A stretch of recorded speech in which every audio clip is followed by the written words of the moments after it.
बिस्मिल्लाहिर्रहमानिर्रहीम। अस्सलाम वालेकुम नाज़रीन, आप यूट्यूब चैनल देख रहे हैं। मैं इमरान खान हूँ। तीन बहुत आम खबरें मुझे आपके सामने रखनी है और तीनों के बारे में आपको बताता हूँ वो क्या है। एक तो हुकूमत प्रोपेगेंडा कर रही है बार बार कि जनाब उन्होंने इकॉनमी ठीक कर दी है। सिर्फ एक फैक्टर आज आपके सामने रखूंगा और कोशिश करूंगा रोजाना एक आधी चीज आपके सामने जरूर रखूं ताकि इनका पोल खुले। ये लोगों को बेवकूफ समझते हैं, लोगों के घर का बजट इन्होंने तबाह कर दिया है और ये अपनी ही कारकर्दगी से अपना ही मुवाजना करते हैं कि 10 दिन पहले हम आपको जो है वो बड़े वाले डंडे से मार रहे थे, आज हम आपको थोड़े से छोटे वाले डंडे से मार रहे हैं। ये कौन सा मुवाजना है भाई? आपने तो महंगाई कम करनी थी। तो मैं एक एक करके पोल खोलूंगा। आज इन्होंने बड़ी बगलें बजाई, बड़ी इन्होंने कल तालियां बजाई और बड़े इन्होंने नारे लगाए, तो इनके नारों में कितनी सदाकत है। बहुत बड़ा पोल खोलूंगा मैं इस वीलॉग के आखिर में। और एक चीज आईनी तरमीम के हवाले से है, वो भी बहुत इंपॉर्टेंट है, मुझे आपको बतानी है। लेकिन सबसे पहले इमरान खान साहब की सूरत हाल। इमरान खान साहब की जेल के अंदर मुलाकातें रोक दी गई हैं। 18 तारीख तक उनसे कोई नहीं मिल पाएगा, इसका बंदोबस्त किया गया है।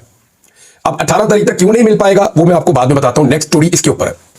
लेकिन इमरान खान साहब को 18 तारीख तक मिलने से उन्होंने इनकार कर दिया कि कोई नहीं मिल सकता। उसकी वजह यह है कि सिक्योरिटी के इश्यूज है और जेल के अंदर कुछ मामला है, एक्सरसाइजेज चल रही हैं। तो इमरान खान कोई मजा गामा तो नहीं है ना? ओ भाई, वो इमरान खान साबिक वज़ीर-ए-आज़म पाकिस्तान है, पूरी दुनिया में उसका नाम है। दुनिया के 62 अफराद की फहरिस्त के अंदर वो आदमी कहां खड़ा है जाकर आप चेक कर लें। और दुनिया के कितने लोग उसको जानते हैं और उसको मिलना चाहते हैं ये भी आप जाकर चेक कर लें। उसकी क्रेडिबिलिटी आप चेक कर लें। वो एक आवाज देता है जेल में बैठकर और पूरा पाकिस्तान चौक हो जाता है। 4-4, 5-5 शहर एट ए टाइम बंद हो जाते हैं। वो इतना ताकतवर आदमी है पॉलिटिकली और पाकिस्तान के लोग उससे प्यार करते हैं। सबसे ज्यादा वोट पाकिस्तान की तारीख में उसने हासिल किए हैं। तो आम आदमी थोड़ी है कि उससे आप मुलाकात बंद करवा देंगे किसी भी बहाने से। तो 18 तारीख तक के लिए उन्होंने मुलाकात बंद करवा दी है। इसमें बैरिस्टर गौहर ने उमर अयूब साहब के साथ और रऊफ हसन साहब के साथ बैठकर एक प्रेस कॉन्फ्रेंस की है और उन्होंने कहा जी पहले भी इमरान खान पे 2 हमले हो चुके हैं और इमरान खान साहब अपने मुंह से खुद कई दफा कह चुके हैं कि उनकी जान को खतरा है और इमरान खान से हमें आज के दिन की उन्होंने वार्निंग दी है कि हर हाल में मिलाया जाए। इमरान खान आम कैदी नहीं है, हमें पहले से अंदाजा था कि उनके साथ क्या किया जा रहा है या क्या किया जा सकता है। इसमें मुराद सईद का एक स्टेटमेंट है, वो भी बहुत इंपॉर्टेंट है। मुराद सईद का आप स्टेटमेंट सुन ले, आपको आइडिया हो जाएगा कि मामला किस तरफ जा रहा है। मुराद सईद ने कहा कि मैंने महीनों पहले इतला दी थी कि एस्टेब्लिशमेंट नवंबर से पहले इमरान खान के हवाले से अपने घिनौने मंसूबों पर अमल दरामद का इरादा रखती है। पाकिस्तान में मुकम्मल तौर पर मिस्र मॉडल को लागू किया गया है। मिस्र में जो है वो जनरल सीसी ने वहां पे मुर्सी को जेल में मार दिया था और जो मोहम्मद मुर्सी थे उनके बाद से लेकर फिर क्या सिचुएशन रही, वो तब से अब तक वहां पे इक़्तिदार पे काबिज है। तो वो यहाँ पे वो कह रहे हैं जी मिस्र मॉडल जो है वो लागू किया जा रहा है। गुज़िश्ता दिनों लगने वाली मुलाकातों पर पाबंदी, इमरान खान की एहलिया के बाद इनकी बहनों की भोंडे केसेस में गिरफ्तारी और इनके वकील इंतजार पंजूता की गुमशुदगी अगर इस खदशे को तकवीयत देने के लिए नाकाफी थी, तो अब अडियाला से इमरान खान के हवाले से आने वाली खबरें इस बात पर मोहरे तस्दीक सब्त कर रही हैं कि इमरान खान की जिंदगी को शदीद खतरात लाहक है। ये मुराद सईद ने बताया। उन्होंने कहा कि पाकिस्तान पर काबिज माफिया को मुखलिसाना मशवरा है, फौरन से पेशतर पार्टी की आदत और वकला को इमरान खान से मिलने दिया जाए ताकि वो इनकी खैरियत के हवाले से कौम को आगाह करें। इमरान खान और मोहम्मद मुर्सी शहीद के कद में जो फर्क है इसका शायद आपको इस वक्त अंदाजा नहीं है। इस आग से खेलने की ख्वाहिश तर्क कर दे वरना किसी के दामन में खैर नाम की खैरात नहीं रहेगी। तो मुर्सी जो था वो बेशक वहां का बहुत बड़ा लीडर था, लेकिन इमरान खान जितना कद नहीं था। इमरान खान की पाकिस्तान में जो फॉलोइंग है वो अनप्रेसिडेंटेड है। यानी कभी भी किसी लीडर को पाकिस्तान में इतनी ज्यादा मकबूलियत नहीं मिली जो इस वक्त इमरान खान साहब को मिली है। यानी तारीख के मुश्किल तरीन इलेक्शन लड़के वो सबसे बड़ी जमात साबित हुआ। हालांकि उसकी फार्म 47 जाली बना बना के इन्होंने सीटें छीनी, फिर भी इतनी सीटें छीनने के बावजूद पहले नंबर पर आज भी वो है। यानी इतनी ज्यादा सीटें थी इमरान खान के पास कि वो छीन के थक गए, लेकिन फिर भी वो सबसे बड़ी जमात है। अब भी पार्लियामेंट में सबसे आगे वही है। इमरान खान की बहन ने भी एक स्टेटमेंट दिया है और ये बात बताई थी अलीमा खान साहिबा ने और उन्होंने बड़ा क्लियर ये स्टेटमेंट पहले दिया था। उन्होंने कहा था कि इमरान खान ने बताया कि ये मुझे मारना चाहते हैं और ये फैसला 1 माह पहले हुआ था और वो ये भी कहते रहे इमरान खान की मुझे मुर्सी की तरह मारना चाहते हैं। ये अलीमा खान साहिबा ने पहले बता रखा है, उन्होंने ये स्टेटमेंट दे दिया था इमरान खान साहब के हवाले से। बहरहाल इस वक्त जो इमरान खान साहब इस सूरत हाल है, जेल में उनको कोई मिलने नहीं दे रहा और ये चीजें रिपोर्ट की जा रही है कि शायद उनकी बिजली बंद है, कोई कह रहा है कि जी उनको खाना ठीक नहीं मिल रहा, कोई कह रहा है जी उनको बुरे हालात में रखा गया है, कोई कह रहा है जी उनको बाहर निकलने की इजाजत जो सांस लेने की थी चलने की वो भी उनकी मना कर दी गई है। तो इमरान खान साहब को कह रहे हैं जी बहुत ज्यादा तंग किया जा रहा है। अच्छा, ये किया क्यों जा रहा है, अब जरा आप इस तरफ आ जाएं ताकि आपको चीजें समझ आ जाए। इमरान खान साहब का इस वक्त अपनी पार्टी के लोगों से मिलना बहुत जरूरी है या उनका पैगाम बाहर आना बहुत जरूरी है, क्योंकि इमरान खान को यह पता है कि उनकी लाइफ के लिए और उनकी सियासत के लिए ये डेथ वारंट है अगर आईनी तरमीम हो जाती है तो। उन्होंने इसीलिए कहा था कि डू और डाई, यानी ये मेरे लिए मरो या मारने का मुकाम है, आर या पार जिसको कहते हैं उर्दू में। तो इमरान खान साहब ने कहा था ये आर या पार वाला मामला है आईनी तरमीम वाला। लेकिन अगर आईनी तरमीम कर लेती है हुकूमत तो फिर उनके हालात बहुत बेहतर हो जाएंगे और पाकिस्तान तहरीक इंसाफ पे छुट्टियों पे चले जाए, एंजॉय करें। फिर उसके बाद कोई बहुत बड़ी अवामी तहरीक चली तो चली, वरना कोई फायदा नहीं है। और अगर पाकिस्तान तहरीक इंसाफ इस आईनी तरमीम को नाकाम बना देती है तो फिर ये हुकूमत जो मर्जी कर ले, इसको फिर घर जाना पड़ेगा। अब ये दोनों के सर्वाइवल का मामला है। आईनी तरमीम के नंबर हुकूमत के पास पूरे नहीं है, नंबर पूरे करने के लिए इस वक्त भी कोशिश हो रही है। अच्छा, इस वक्त जो सबसे ज्यादा काम करना है, देखें इमरान खान साहब को मिलने नहीं दिया जा रहा, तो उनकी पार्टी कर क्या रही है? स्टेटमेंट सिर्फ, बस। पाकिस्तान की सबसे बड़ी पॉलिटिकल पार्टी का लीडर है, पाकिस्तान का सबसे मकबूल रहनुमा है, और उनकी बहन कह रही है, उनके जानने वाले कह रहे हैं, बहुत सारे सोर्सेज बता रहे हैं, और खुद उनकी पार्टी कह रही है जी कि उनकी जान खतरे में है। लेकिन इसके बावजूद कोई शख्स कोई एक्शन लेने को तैयार नहीं है। यानी गंडापुर साहब मिले वजीर दाखिला को, उनकी मदद भी की जगह के मामले में, फिर स्पेशली गए उनको मिलने के लिए और वहां पे मामला तय किए। ये बड़ी अच्छी बात है, गंडापुर साहब ने लीड दी इस मामले में कि ठीक है जी, आप आए, हम बैठ के मसला हल करते हैं, आप हमारे बंदों को मारे ना, गोली ना चलाएं, 4 बंदे जो है वो जाबाक हो गए, रोके इस सिलसिले को।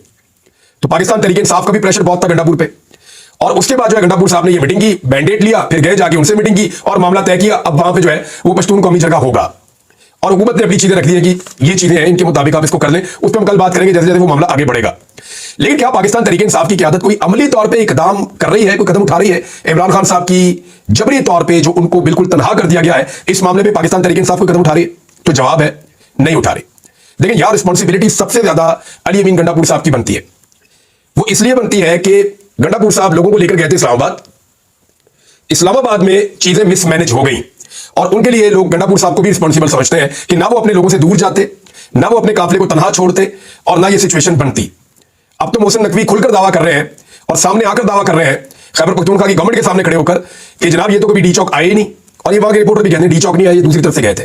डी चौक गंडापुर साहब वो कहते हैं जी पहुंचे नहीं। अब गंडापुर साहब की रिस्पॉन्सिबिलिटी ये है कि सबसे बड़ी जिम्मेदारी उन पर यह आ गई कि उन्होंने आईनी तरमीम को रोकना है, क्योंकि इसको इमरान खान ने रेड लाइन बनाया हुआ था कि किसी सूरत भी आईनी तरमीम नहीं होने देनी। अब आईनी तरमीम रोकने के लिए गंडापुर साहब का रोल सबसे इंपॉर्टेंट होगा, और याद रखिए इस वक्त तक हुकूमत के पास नंबर पूरे नहीं है। मुझे पता है कि बहुत सारे जो हुकूमती अरकान है, एमएनएस, वो खैबर पख्तूनख्वा में चले गए हैं, और खैबर पख्तूनख्वा में पहुंचने के बाद उन्होंने वहां पे प्रोटेक्शन ले ली है, और वो अपने आप को वहां पे उन्होंने अपनी फैमिलीज के साथ रखा हुआ है कि पंजाब में हमारा जितना भी नुकसान हो, हम 25 तारीख के बाद ही पंजाब जाएंगे। जब नया चीफ जस्टिस आ जाएगा तो उससे हम इंसाफ मांगेंगे और पंजाब जाएंगे।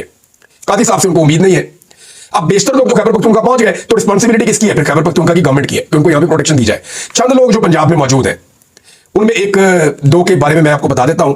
रात को उनके बारे में मेरे पास इत्तला आई कि उनके घरों को घेरा गया है, और नामालूम अफराद जो है उनके घरों के आसपास पहरा दे रहे हैं कि अगर ये लोग निकल कर कहीं जाने की कोशिश करते हैं तो इनको उठा लिया जाएगा, और अगर ये अपने घर पे ही रहते हैं तो फिर इनको उठाया जाएगा आखिरी टाइम पे, यानी जब बिल्कुल करीब आ जाएगी आईनी तरमीम, तब इनको उठा के मजबूर किया जाएगा कि आईनी तरमीम के हक में वोट डालो।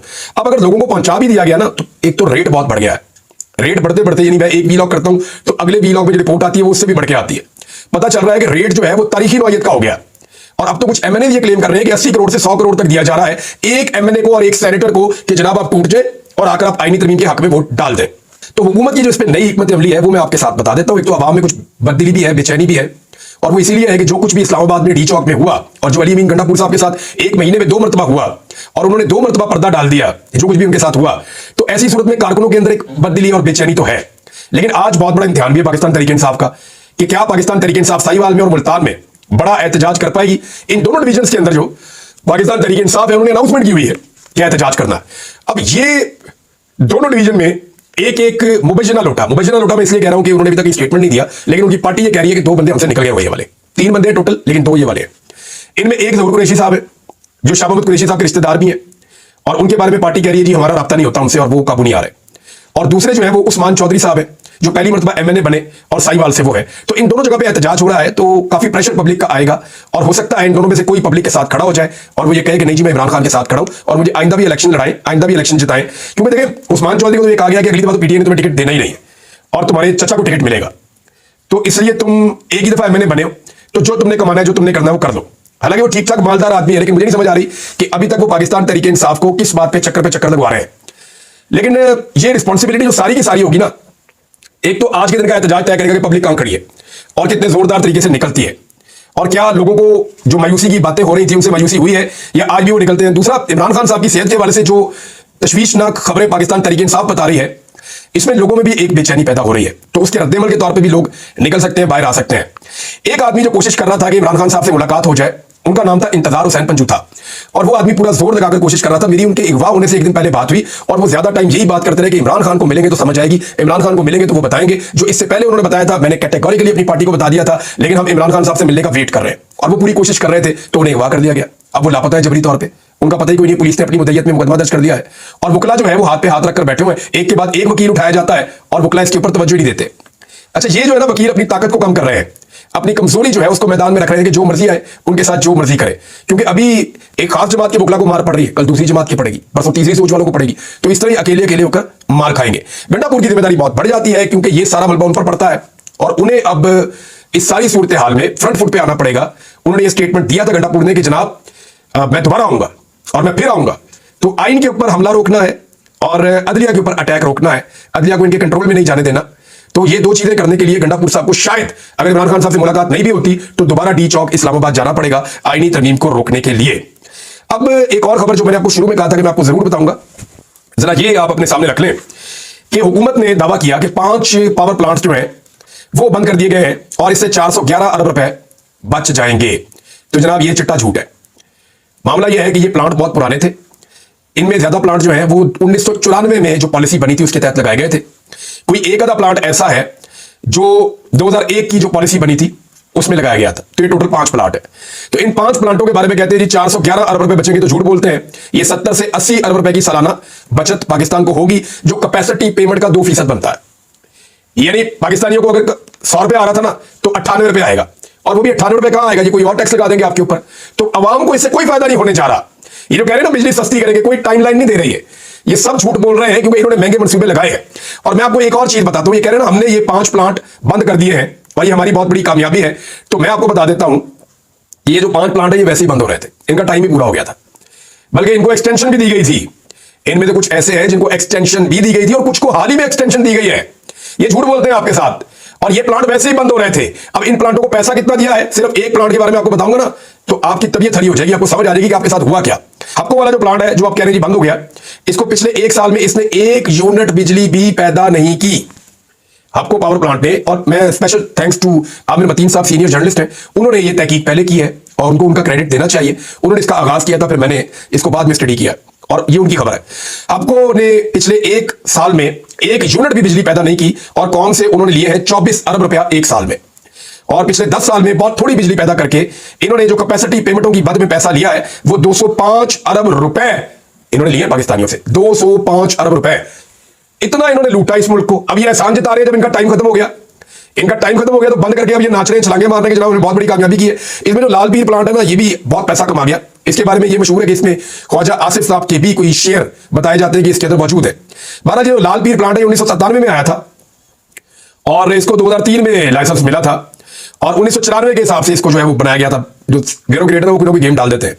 2019 में इसका मुआहदा खत्म होना था, लेकिन उसे 2029 तक के लिए तौसीह दे दी गई और आप कहेंगे हम इसको खत्म कर रहे हैं। और भाई उसको तो 2019 में खत्म होना था, अब 2024 में खत्म करके आप कौम के ऊपर एहसान जता रहे हैं। इनमें कोई प्लांट ऐसा है जो साल में 14 दिन चला, कोई ऐसा है जो 10 दिन चला, कोई 10% वाला है, कोई 30% वाला है, मैक्सिमम 40% तक है। तो इन प्लांटों ने पाकिस्तानियों का खून निचोड़ दिया। अब जनाब अली इनके बंद होने का टाइम आ गया था और अब ये काम ही नहीं कर पा रहे थे। एक प्लांट तो ऐसा है पूरे पिछले साल में 1 यूनिट बिजली नहीं बनाई, क्यों नहीं बनाई, बना ही नहीं पा रहा। लिहाजा अब ये प्लांट बंद होने का टाइम था, तो कौम के ऊपर एहसान ना चढ़ाएं। आपने जो प्लांट लगाए थे ना 2013 से 2015 वाली पॉलिसी में, ये जो 2015 के आसपास नवाज शरीफ ने और शहबाज शरीफ ने प्लांट लगाए थे, 80% से ज्यादा बोझ उन प्लांट्स का है पाकिस्तान के ऊपर। जो ज्यादा बोझ है वो उन प्लांट्स का है। हम 2100 अरब से जायद का कैपेसिटी पेमेंट दे रहे हैं इन प्लांट्स को। तो ये ज्यादती पाकिस्तान के साथ हुई है और ये झूठ बोल रहे हैं मईशत के हवाले से, और बहुत सारे झूठे दावे हैं इनके, एक एक करके मैं आपको बताऊंगा। लेकिन सिचुएशन आपके सामने है। आईनी तरमीम को रोकने की सबसे बड़ी रिस्पॉन्सिबिलिटी इमरान खान साहब से मुलाकात नहीं होती तो अली अमीन गंडापुर की है, और दूसरा इमरान खान साहब से मुलाकात के लिए पाकिस्तान तहरीक इंसाफ की कोशिशें बहुत कमजोर है। हालांकि वो कह रहे हैं कि उनकी जान खतरे में। अब तक के लिए इतने, अपना ख्याल रखिएगा, अपने चैनल का भी अल्लाह हाफ़िज़।